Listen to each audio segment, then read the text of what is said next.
반갑습니다. 오늘도 하나님의 말씀 앞에 나온 여러분에게 하나님의 위로와 또 격려가 있기를 바랍니다.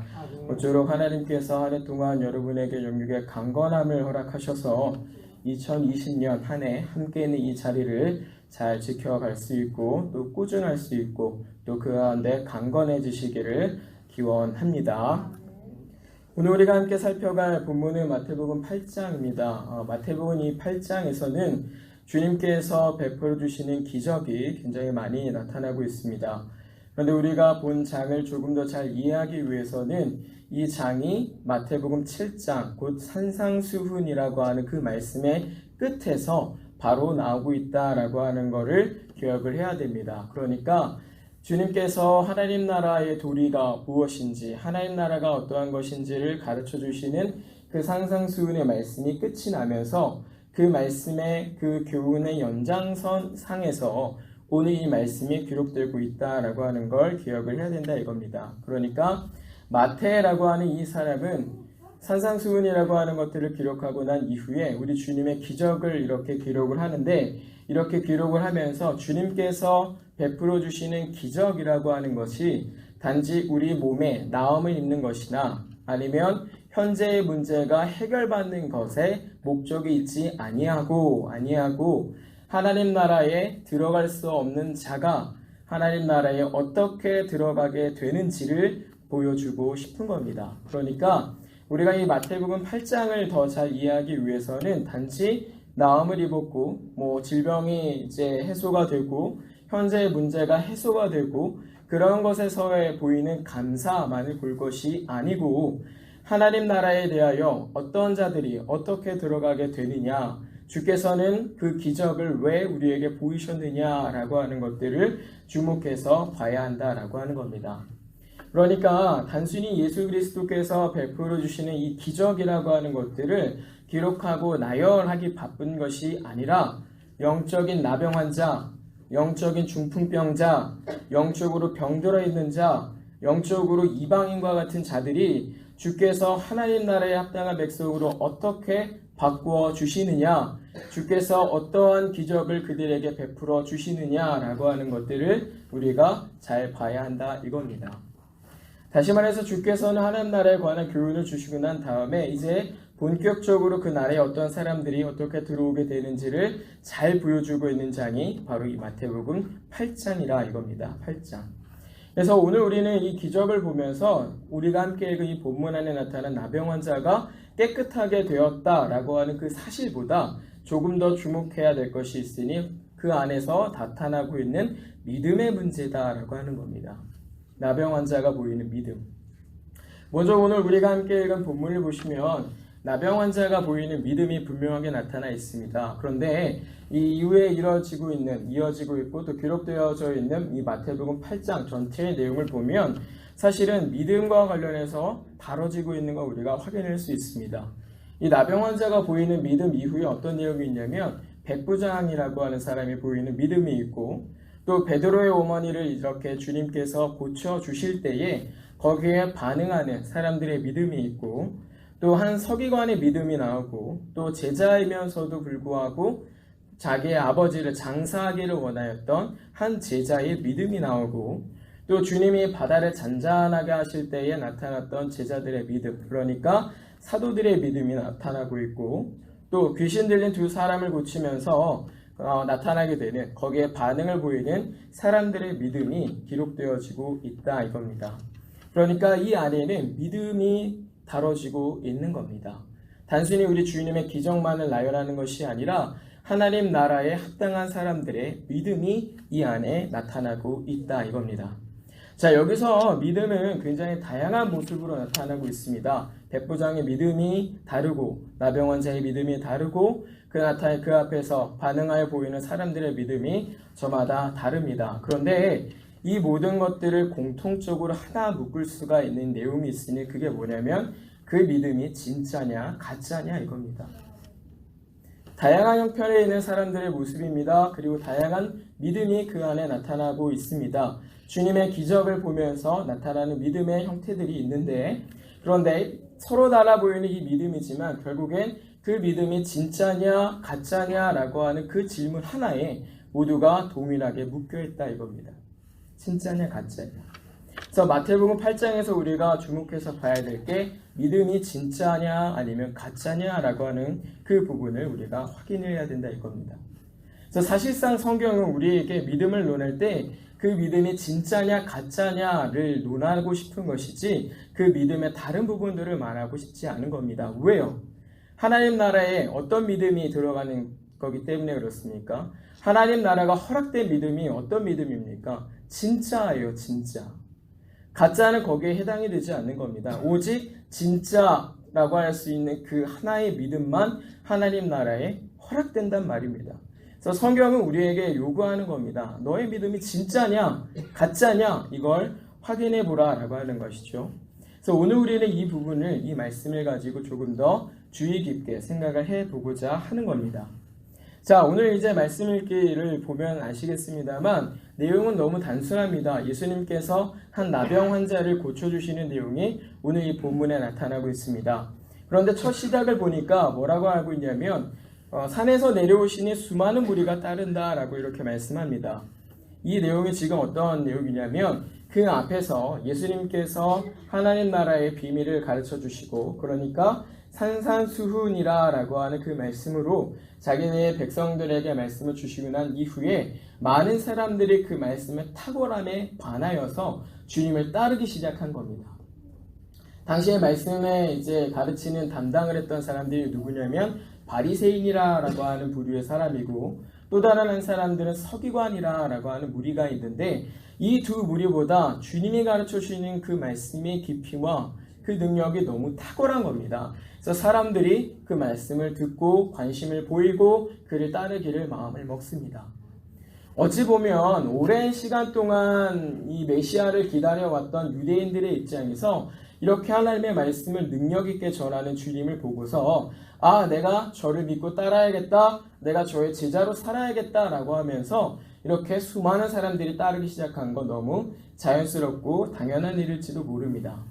그러한 상태에서 이제 주님이 옮겨가시는데 그 수많은 무리 중에 한 나병 환자가 튀어나오고 있는 것이 오늘 이 본문의 시작이 되는 겁니다.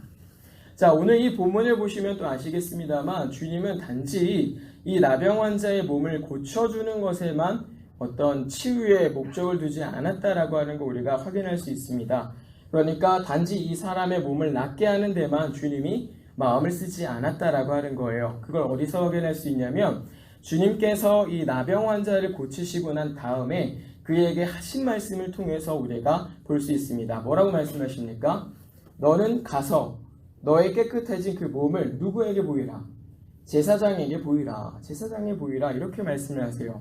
이 말이 무슨 말씀이냐면 나병 환자의 몸이 깨끗하게 낫고 난 이후에 너는 제사장에게로 가서 율법, 그러니까 하나님의 말씀대로 너의 몸이 깨끗하게 정결하게 되었다라고 하는 것을 확인받으라 라고 하는 그런 의미를 갖는 겁니다.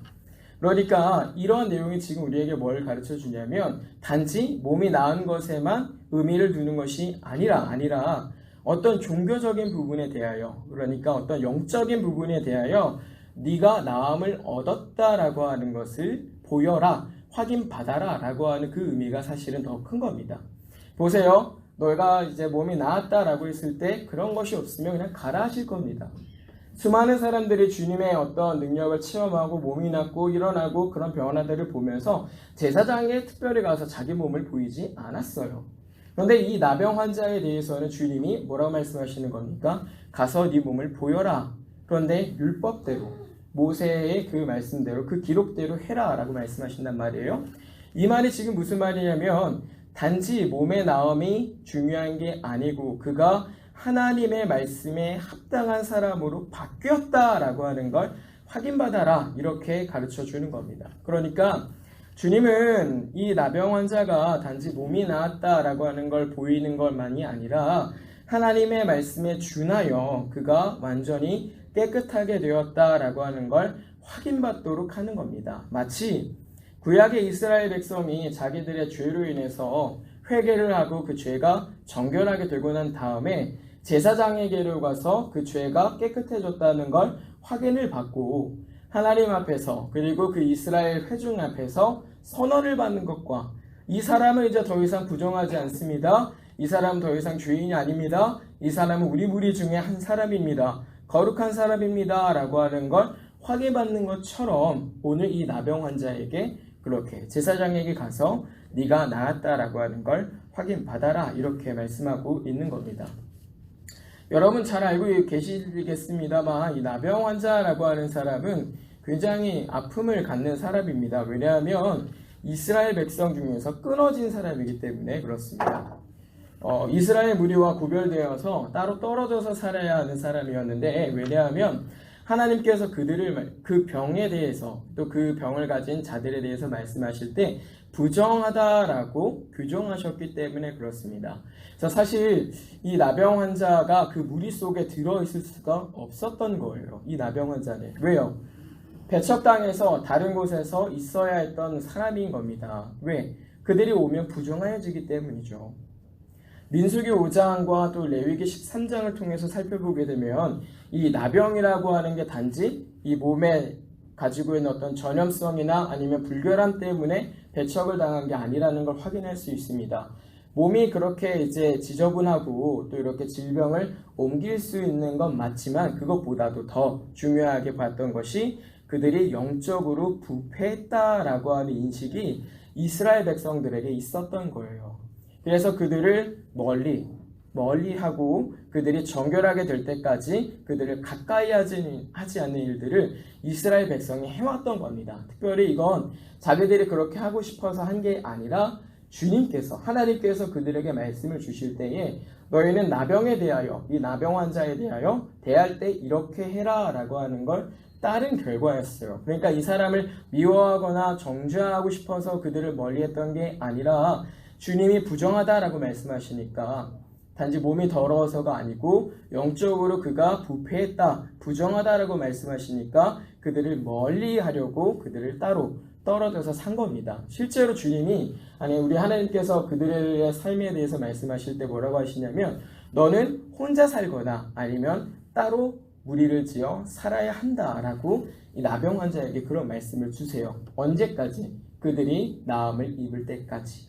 그래서 이 나병 환자에게 대해서 주님이 너는 가서 그 몸을 제사장에 보이라 라고 하는 것은 단지 네가 몸이 나았으니까 그것들을 확인받아라가 아니라 영적으로 부패한 어떤 부분들이 그 문제가 완전히 해소가 되었다라고 하는 것을 선언받아라 라고 하는 것과 다르지 않았다라고 하는 겁니다. 정말로 놀라운 것이죠. 실제로 나병 환자가 자기가 이제 정결하게 되었을 때는 어떤 환영을 받냐면 이스라엘의 거룩한 한 무리로서 인정을 받게 되는 겁니다. 그 전에는요 어떻게 살아야 되냐면 자기 옷을 찢고 머리를 풀고 옷자락으로 입술을 가리면서 스스로 나는 부정한 자라 이렇게 말하면서 다녀야 했던 게 이 나병 환자들이란 말이에요. 뭐가 부정한 겁니까? 몸이 부정한 것도 있지만 그가 영적으로 부정하다라고 하는 걸 밝히는 삶을 살았단 말이에요. 근데 이제 그것들이 완전히 해소가 되면 어떻게 되는 거예요? 그 무리 가운데로 회복이 되어서 그가 하나님의 백성으로서 다시 살게 되는 겁니다. 마치 오늘 이 나병 환자가 회복되는 모습은요. 하나님 나라에 가까이 할 수 없었던 한 죄인이 더러움을 가지고 있는 한 사람이 추악함을 가지고 있는 한 사람이 완전히 깨끗함을 입게 되어서 그 나라에 입성하는 것과 같은 모습을 우리에게 가르쳐 주는 겁니다. 이게 이 나병 환자가 나음을 입은 굉장히 중요한 의미가 되는 겁니다. 그냥 몸이 낫고 끝나는 정도가 아니라 그가 가지고 있던 하나님 나라에 들어갈 수 없었던 그 죄악의 문제들이 완전히 해소가 되었다라고 하는 선언이 여기 있기 때문에 그렇습니다. 그래서 우리가 이 부분을 주목을 해야 된다라고 하는 거죠.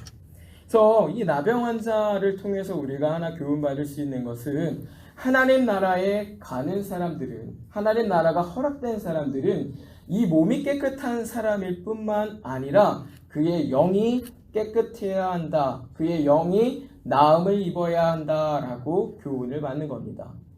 여러분이 왜 하나님 나라를 허락받았다고 보십니까? 왜 그렇게 된 것 같습니까? 우리가 왜 하나님 나라의 시민으로 사는 것 같습니까? 어떻게 우리가 하나님 나라의 백성으로 살게 되는 것 같습니까? 다른 이유가 아니란 말이에요. 예수 그리스도께서 우리를 위하여 죽으심으로 그의 피값으로 우리의 죄가 깨끗하여져서 도무지 갈 수 없는 그 하나님 나라를 우리가 바라보게 된 그 사실 때문에 우리가 하나님 나라의 백성이 되었다 이겁니다. 몸이 단순히 깨끗해서가 아니고요. 영혼이 깨끗해졌다 이거예요. 죄악으로 부패해지고 더럽혀지고 어그러졌던 우리의 영혼이 완전한 나음을 입었다 이겁니다. 누구로 인하여? 그리스도로 인하여. 그의 고난과 그의 죽으심과 그의 부활로 인하여 우리가 그렇게 하나님 나라의 백성이 되었다라고 하는 것을 오늘 이 나병 환자를 통해서 우리가 교훈을 받는 겁니다. 우리가 이렇게 놀라운 삶을 살고 있다 이겁니다. 교회가 얼마나 놀라운 삶을 사는지 아십니까? 우리는요, 우리 영혼의 깨끗함을 위해서 그다지 노력하지 않았을지 몰라요. 그리고 우리가 그렇게 살지 않음에 대해서 죄의식이 없을지도 모릅니다. 우리 친구들과 예배하면서도 물어봤는데요. 혹시 성경을 안 봐서, 혹시 기도하지 않아서, 혹시 예배에 참여하지 못해서, 혹시 모임에 나오지 못해서 죄의식을 갖고 산 적이 있느냐? 없어요. 잘 없어요. 너무나 당연해요. 내가 시간이 없었으니까 안 했어요. 안 봤어요. 내가 피곤해서 잤어요. 안 나왔어요. 거기에 대한 조금의 죄의식도 우리는 갖지 못합니다. 우리의 영혼의 깨끗함을 지키기 위해서 조금도 긴장하지 않을 때가 너무나 많은 거예요. 근데도 불구하고 우리 뭐라고 하고 살아갑니까? 교회라고 하고 살아요. 교회. 누구의 것이라고 그럽니까? 그리스도의 것이래요. 이 은혜를 오늘 우리가 꽉 붙잡고 살아야 된다 이겁니다. 나병 환자를 잘 보십시오. 그가 어떻게 깨끗함을 입었는지 보시란 말입니다. 내어드린 게 없어요.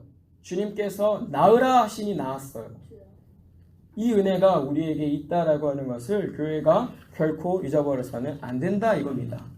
이제 우리가 눈여볼 것이 있으니 이 나병 환자에게 우리의 시선을 조금 옮겨가야 할 것 같습니다. 왜냐하면 이 나병 환자가 보이는 태도가 굉장히 특별하기 때문에 그렇습니다. 가만히 보시면 이 나병 환자는요, 아무도 도와주지 않고 누구의 도움도 기대할 수 없었다는 걸 잘 아실 겁니다. 구약에서도 그렇지만 당시에도 나병은 굉장히 부정한 것이라서 사람들이 가까이에서는 안 되는 병이었어요. 단순히 병이 아니라 죄에 가까웠던 인식이 있었습니다. 그러니 누가 관심을 갖겠습니까?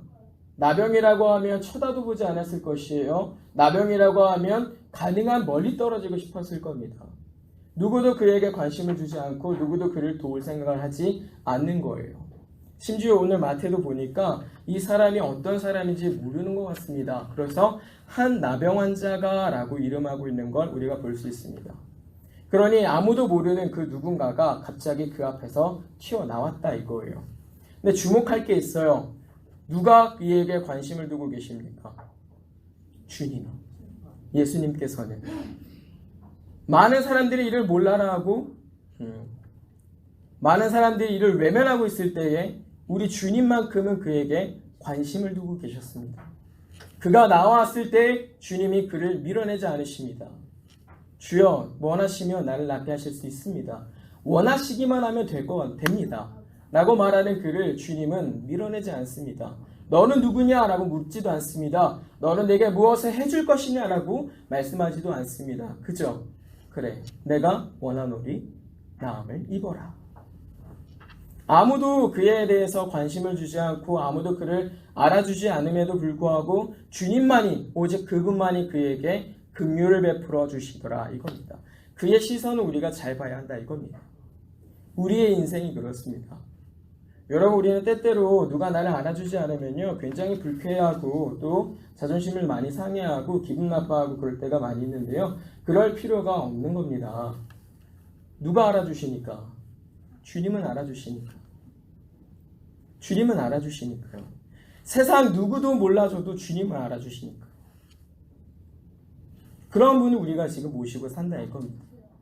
그런데 왜 우리가 우리의 삶에 있어서 타인의 시선에 대하여 너무 힘들어하고 타인에게 뭔가를 보이기 위해서 불편해하고 그렇게 합니까? 그게 아니란 말이에요. 왜 사람들의 시선에 대해서 내가 움츠러들고 해야 할 것들을 하지 못하고 하지 말아야 될 것들을 하고 그렇게 합니까? 그게 아니란 말입니다. 주님이 우리를 어떻게 보십니까? 이렇게 긍휼히 보신단 말입니다. 그러면 우리가 그 시선 하나 신경 쓰고 살아야 되는 거 아니겠습니까? 다른 사람이 우리를 좋게 본들 뭐합니까? 주님이 우리를 나쁘게 보시면 그게 무슨 소용입니까? 다른 사람들이 나를 욕해도 무슨 소용, 뭐가 그게 문제가 됩니까? 주님이 나를 알아주시고 인정해 주시면 그것으로 된 거 아닙니까?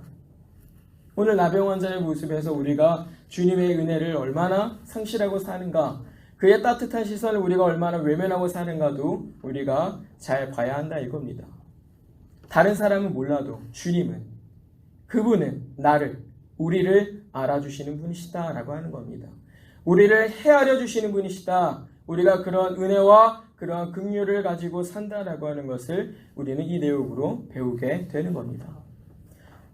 이 나병 환자의 태도를 한번 보십시오. 참 놀랍지 않습니까? 나올 때 가장 겸손한 모습으로 나오고 있습니다. 너무 놀랍습니다. 나병 환자가 어떻게 나왔습니까? 주님을 찾으면서 절을 했다라고 말하고 있습니다. 근데 단지 이게 신용만 한 건 아닌 것으로 보입니다. 왜냐하면 마가복음과 누가복음에서도 이 나병 환자를 말할 때에 예수님 앞에 무릎을 꿇었다라고 이제 표현하거나 아니면 얼굴을 땅에 대고 엎드려 간구했다라고 말씀을 하면서 그가 가장 낮은 자세로, 가장 겸손한 자세로 주 앞에 나왔음을 우리가 확인할 수 있습니다. 그리고 이 사람은 주님 앞에 나올 때에 분명히 적지 않은 용기를 가지고 나왔을 것으로 생각이 듭니다. 왜요? 그는 나병 환자였으니까요. 근데 그 나병 환자가 지금 어디서 나온 거예요? 수많은 무리 속에서 나온 겁니다. 자기의 나병을 갖고 있는 사람이에요. 뭐라고 하고 그 자리를 피해서 나오는 겁니까? 나는 부정한 자라, 나는 부정한 자라, 나는 부정한 자라, 이 말을 하면서 그 길을 뚫고 나왔을 것입니다. 어디까지? 주님 앞에까지. 사람들의 멸시와 조롱, 비난이 얼마나 많았을지 생각하기가 어렵습니다. 사람들이 그가 나타났을 때에 얼마나 혼란스러워했을지도 잘 모르겠습니다. 혹여 하나님의 은혜가 있어서 그 모든 이들을 잠잠하게 하고 그가 하나님 앞에 나올 기회를 얻었을지도 모르겠습니다. 그러나 분명한 건 그는 그 앞에 나오기까지 많은 용기가 있어야 했다 이겁니다. 나는 부정한 자라, 나는 부정한 자라. 그 말을 하면서 사람들을 뚫고 주 앞에 나왔습니다. 그리고 그가 보이는 태도가 가장 낮은 모습이라 이겁니다. 얼마나 놀라운 모습입니까? 나병 환자가 어떻게 이러한 믿음을 소유하게 되었는지는 정확하게 기록은 되고 있지 않습니다만 우리가 몇 가지 확인할 수 있는 게 있으니 그가 이미 주님의 소식을 익히 알고 있는 자라라고 하는 겁니다. 왜요? 그 앞에 무슨 내용들이 있으니까요. 이미 주님이 베풀어 주신 기적이 있고 산상수훈의 교훈들이 있고 사람들의 입과 입을 통해서 멀리 퍼져간 그 주님의 소식이 이에게도 들어간 겁니다. 주님의 말씀이 그에게도 들렸습니다. 그런데 너무나 놀라운 것은요, 그걸 그냥 무시하고 한 것이 아니라 성령님을 따라서 그 믿음을 가지고 나왔다 이겁니다. 아마도 성령님께서 이 나병 환자를 구원하시기 위하여 그에게 믿음을 주셨던 것이 틀림없어 보입니다. 그가 멀리서나마 들었던 그 주님의 소식을 듣고 그에게 믿음이 일어나서 그 있는 사실들을 다 의심하지 않고 받아들이고 나를 낫게 하실 수 있습니다 라고 하는 그 확신 가지고 주님을 찾아온 것으로 보입니다. 그가 뭐라고 말하고 있습니까? 주님이 원하시면 나를 깨끗하게 할 수 있습니다 라고 하는 고백입니다. 여기에는요 어떤 유행을 바라거나 아니면 어떤 운이 좋아서 조금이라도 뭔가 얻어내거나 그런 게 조금도 없습니다. 확신입니다. 당신이 나를 고치시기를 원하시면 내가 나을 수 있습니다. 당신은 그런 분이십니다. 라고 하는 주님에 대한 분명한 확신과 믿음을 가지고 그 앞에 나온 겁니다. 이렇게 나올 수 있으려면요. 분명히 성령이 그 마음을 밝게 하셔야 되는 거 아닙니까? 그가 주님의 소식을 듣고 주님이 가르쳐 주신 그 말씀들을 전해 듣고 그랬을 때에 그것들이 인정되고 받아들여지기 위해서는 성령님이 이 마음의 어두운 부분들을 제거하셔야 되는 거 아닙니까? 그래서 이가 참된 믿음을 가지고 주를 찾았구나 라고 하는 걸 우리가 확인하게 되는 겁니다. 얼마나 놀라운 믿음입니까? 얼마나 놀라운 힘입니까? 그래서 우리가 다시 한번 생각해야 될 것이 그 믿음이 진짜냐 가짜냐라고 하는 문제가 정말 중요하다 이겁니다. 오늘날 교회가 너무 아쉬운 모습을 보이는 것 중에 하나는요. 믿음의 크기를 논한다 이겁니다. 정말 어리석습니다.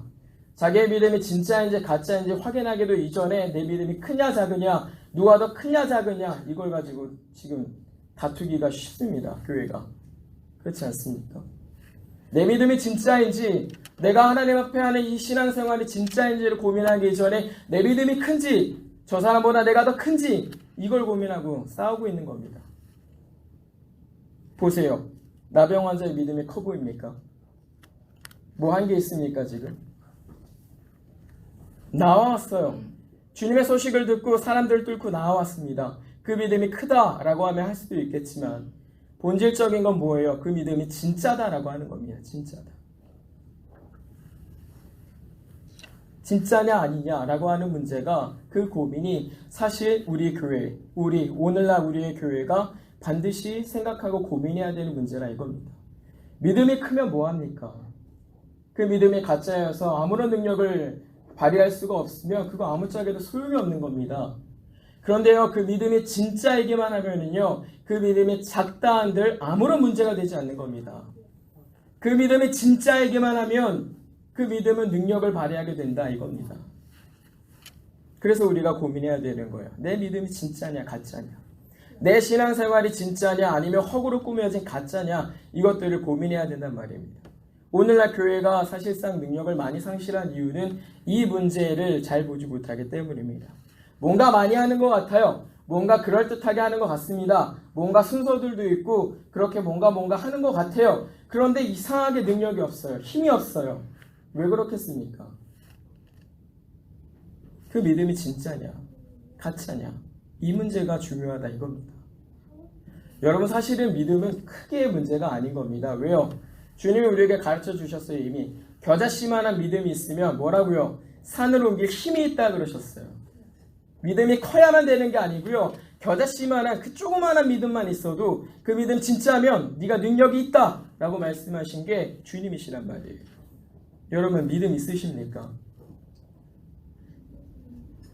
우리가 믿음을 논하기 이전에 크기를 먼저 생각하면서 다투고 있으니, 내게 정말 주님을 따르는 믿음이 있느냐, 내게 정말 주님을 따라 섬겨 살아가는 참된 생활이 있느냐를 고민하기 이전에 내 믿음이 누구보다 더 큰가를 고민하고 있으니 그 믿음 생활이 신앙생활이 잘 되겠습니까? 내가 신앙생활 오래 했고 내가 무엇인가 한 게 더 많고 그렇게 했으니까 내 믿음 큰 줄 알아요. 그런데 그 사람이 신앙생활 어떻습니까? 남을 존중할 줄 몰라요. 너 신앙생활 얼마나 하지 못했어? 너 신앙생활 못해? 내가 너보다 믿음생활 잘했어. 내가 너보다 믿음 커. 그러니까 넌 내가 하라는 대로만 해야 돼. 얼마나 교만합니까? 얼마나 어리석은 일입니까? 믿음이 있고 믿음이 크다라고 하는 사람이 죄의 문제에 빠져서 허우적대고 있고 거기서 나오질 못하고 있고 그렇게 사는 경우는 또 얼마나 많습니까? 그러면서 우리는 믿음의 크기를 논합니다. 말이 안 된다 이겁니다. 말이 안 된다. 주님은 우리에게 믿음의 크기를 논하시지 않았어요. 이후의 내용을 보시면 주님이 이런 말씀을 하시는데요. 바다를 잠잠하게 하시는 사건을 통해서 그 안에 있던 사도들에게 이렇게 묻습니다. 믿음이 적은 자들아 라고 말씀을 하세요.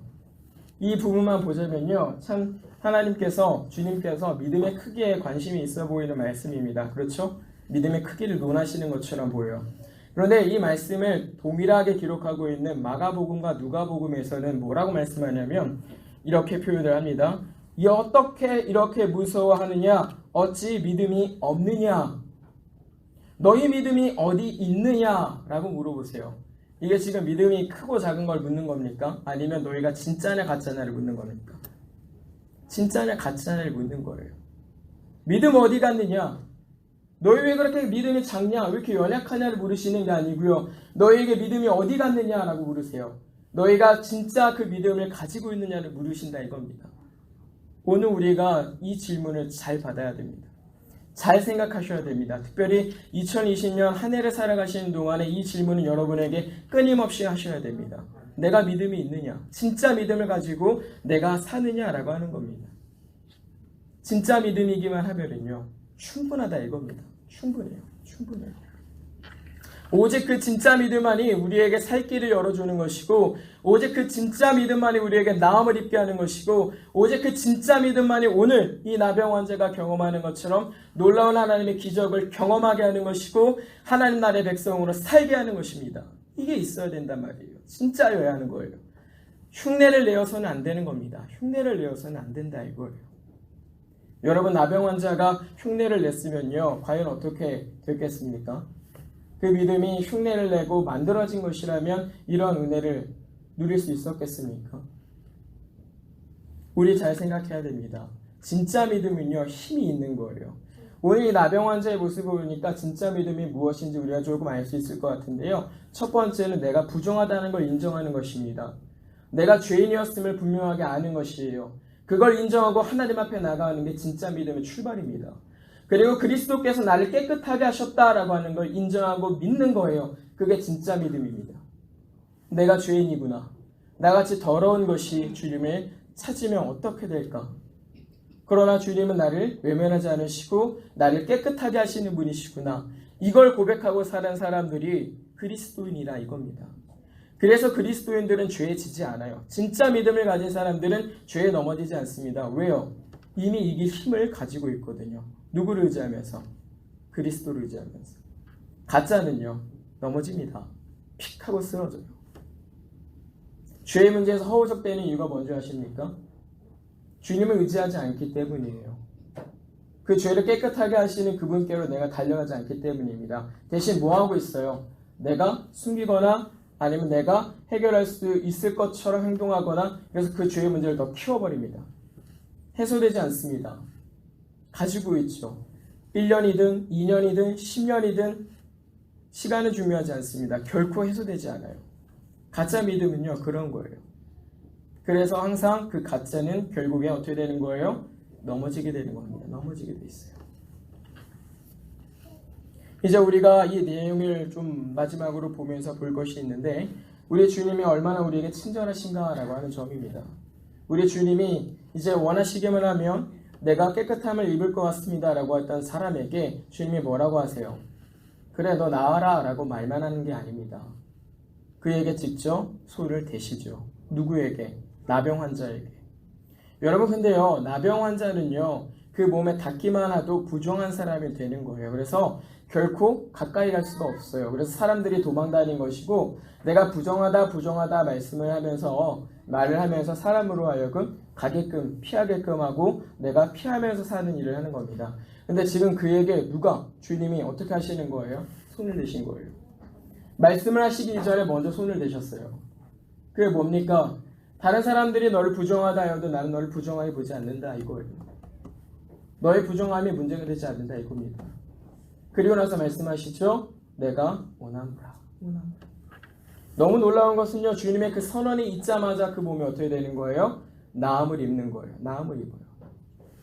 여러분, 우리가 구원을 받았다라고 할 때는요, 내가 그리스도의 은혜를 구원받았다라고 할 때는요, 그 즉시 우리의 죄가 사함을 받는 겁니다.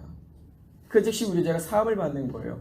그 이전에 있었던 죄는요, 더 이상 문제가 되지 않습니다. 나를 얽매여 둘 수 있는 게 아닌 거예요. 그 즉시 나는 깨끗한 사람이 되는 거예요. 그래서 우리의 신앙생활은요, 죄를 멀리할 수밖에 없는 겁니다. 왜? 깨끗한 사람이니까. 즉시 깨끗한 사람이 된 거예요. 주님이 그러한 능력을 우리에게 베풀어 주셨다 이겁니다. 특별히 아무도 알아주지 않고 외면하던 그 사람을 직접 찾아오시고 손을 대신 것처럼 우리에게 그렇게 다가오셨단 말이에요. 누가? 우리 주님께서. 그 구원을 우리가 가지고 사는데 우리가 어떻게 진짜 믿음을 갖지 않을 수가 있겠으며, 우리가 어떻게 그분에 보이는 충성이 허구로 꾸며낸 그런 이야기들이 될 수 있겠냐 이겁니다. 우리가 어떻게 그 진실하신 그분 앞에서 우리가 어떻게 가짜를 내어놓을 수가 있겠느냐라고 하는 거예요. 그래서 우리가 분명히 기억할 것은, 하나님 나라에 들어오지 못할 자를 하나님께서 깨끗하게 하셨고, 하나님께서 이제 그 나라에 우리를 살게 하셨으니 그 은혜에 감사하면서 우리가 살아가야 한다라고 하는 겁니다. 사랑하는 성도님들, 오늘 우리는 함께 살핀 이 말씀을 통해서 먼저 진짜 믿음이 무엇이냐라고 하는 내용을 교훈을 받고, 또 이 진짜 믿음을 수용한 사람의 태도를 다시 한번 배워야 됩니다. 나병 환자를 잘 보십시오. 가장 겸손하게 나왔습니다. 그렇게 할 수 있었던 것은 역시 자기 자신의 부정함을 인정하기 때문이었고 그 부정함을 깨끗하게 하신 하나님의 은혜를 알기 때문이었습니다. 우리 역시도 그러한 은혜를 가지고 사는 사람입니다. 더럽고 추악한 죄를 내가 회개도 하기 이전에 주님이 용서하셨고 주님이 나에게 그런 큰 은혜를 베풀어 주셨습니다. 그리고 지금도 내가 죄를 가지고 살 때마다 내 마음을 아프게 하시고 돌이키게 하셔서 깨끗하게 살게 하시는 주님이십니다. 이런 주님 앞에서 우리가 조금 더 겸손한 신앙의 모습을 보이고 살아가게 되기를 바랍니다. 두 번째는 여러분, 진짜 믿음 역사하는 힘이 크다는 걸 기억하십시오. 믿음의 크기가 중요한 게 아닙니다. 진짜이기만 하면 됩니다. 여기 모여있는 우리의 수가 작다라고 생각할지 모릅니다. 그런데 여기 있는 모여있는 사람이 진짜이기만 하면은요, 주님이 역사하는 큰 힘을 우리가 보게 될 수 있습니다. 우리가 소유하고 있는 믿음이 진짜이기만 하면 오늘 우리는 이 주님의 놀라운 기적을 동일하게 경험할 수 있습니다. 우리가 진짜로 살기만 하면 오늘 우리는 주님의 이 능력을 가지고 살 수 있다 이겁니다. 그러니 늘 죄와 싸워 살아가시면서 여러분 진짜 신앙인으로 살아가십시오. 올 한 해만큼은 정말 진짜 신앙인으로 살아가시는 여러분들이 되기를 바랍니다. 마지막으로 부정하고 외면당하고 버림받았던 우리를 친히 찾아오신 주님을 우리가 같이 섬기고 살아갑니다. 2020년 새해를 살아가는 동안 여러분 주님과 동행하고 있다라고 하는 걸 잊어버리지 마시고 부디 2010년, 19년과는 다른 신앙의 모습을 보여주시길 바랍니다. 달라져야죠. 그렇지 않습니까? 무려 주님과 또 동행을 시작했는데 옛 모습 그대로 살고 있으면 그게 얼마나 안 좋은 모습입니까? 달라져야 됩니다. 오늘 이 나병 환자를 보십시오. 그 나병이 깨끗함을 받게 난 이후에 그 삶은요 달라지는 거예요. 더 이상 예전처럼 나는 부정하다 하고 사람들을 피해 살고 억눌려 살고 그러지 않습니다. 달라져야 됩니다. 우리의 신앙생활이 바뀌어야 돼요. 2020년을 살아가시면서 그래서 여러분 변화된 그리스도인들이 되시길 바랍니다. 변화된 그리스도인들이 되십시오. 그리고 여러분의 삶을 바꿔가는 그리스도인들이 되십시오. 삶을 조금 더 바꾸지 않고 뭔가 달라지기를 기대하면 말이죠. 그거 되게 바보 같은 일입니다. 절대 안 달라져요. 제가 체중 감량을 조금 했는데요. 체중 감량이 된 이유가 있어요. 왜 그럴까요? 예전과는 조금 다른 삶을 살고 있어요. 예전과는 조금 다른 몸의 어떤 움직임들을 갖고 있어요. 똑같으면 말이죠. 변화 없습니다. 어떻게 바뀌겠습니까? 옛날 하던 거 그대로를 갖고 오는데 바뀌겠습니까? 똑같이 했는데 바뀔 일이 없단 말이에요. 바꾸십시오. 여러분의 신앙을 바꾸십시오. 여러분의 신앙생활을 달라지게끔 하십시오. 이 도전들을 여러분에게 드리면서 이 말씀을 잘 준행하면서 살아가는 우리가 되기를 바랍니다. 깨끗한 한 해를 우리에게 주신 하나님 앞에 우리가 성실하게 살아가면서 참된 믿음을 보이고 하나님 기뻐하면서 살아가는 올 한 해가 되기를 바라고 주님과 함께 동행하면서 우리에게 주어지는 믿음의 회복과 또 하나님 나라에 속하여 살아가는 이 구원의 기쁨이 충만한 한 해가 되시기를 주님의 이름으로 기원합니다. 기도합니다. 하나님 아버지 감사합니다. 우리의 추악한 죄로 인하여 영적인 나병 환자와 같았던 우리를 외면하지 아니하시고 가까이 하셔서 구원의 은혜를 얻어 하나님 나라에 속하여 살게 하시니 참으로 감사합니다. 우리가 주님께로부터 받은 은혜로 인하여 우리에게 진짜 믿음이 주어졌음을 알게 하시고 진짜 믿음을 가지고 우리의 죄에서 깨끗하게 하시는 주님을 믿고 죄와 투쟁하여 승리하고 살아가는 능력 있는 교회가 되게 하여 주시옵소서. 우리의 믿음에 연약하여지지 않도록 날마다 붙들어 주시옵고 또한 주께서 원하시면 우리를 부흥케 하시고 성장케 하실 수 있음을 믿습니다. 우리에게 믿음에 합당한 결과들을 얻도록 하나님 아버지 은혜를 더하여 주시옵고 주어진 한 해를 하나님 앞에서 겸손하게 힘써 살아가는 교회가 되게 하여 주시옵소서. 감사드리며 예수님 이름으로 간절히 기도드리옵나이다. 아멘.